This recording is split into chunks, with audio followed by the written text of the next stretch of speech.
Igisa ko pa yung baboy.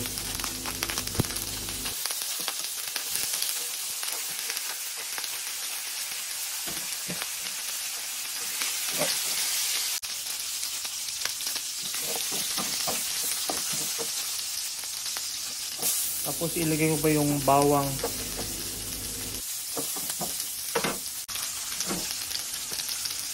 Tapos yung bawang, kamatis, saka sibuyas at ihalo pa ng mabuti.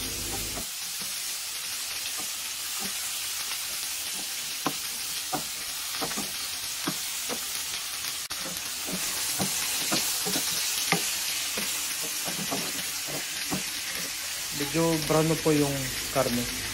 So maglagay ako ng paminta.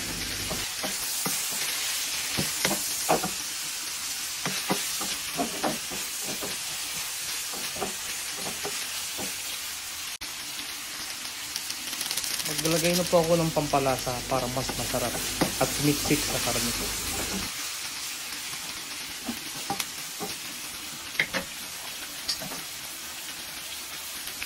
Maglagay na po ako ng 2 tablespoon na sauce at oyster sauce.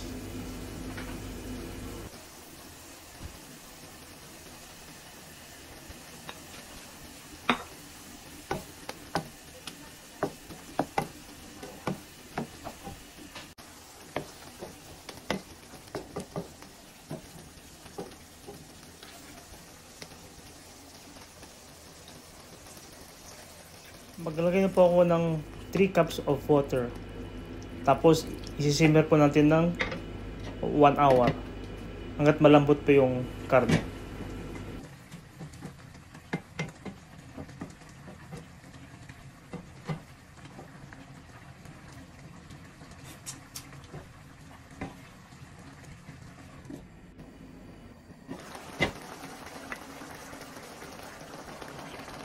Maglagay na pa ako ng sitaw at ihalo po ng mabuti.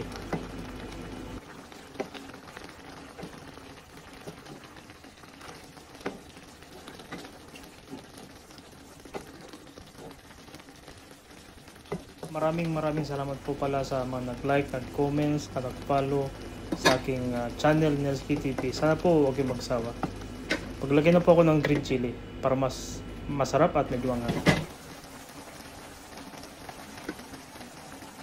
Maglagay na po ako ng vinegar, mga 2 teaspoon.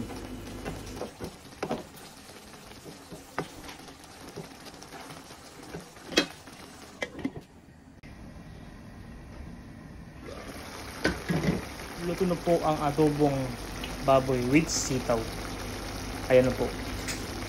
Sana po patuloy niyo kong panoorin sa aking video. At sana meron ko yung natutunan sa aking pagluluto. Maraming salamat po. And God bless all.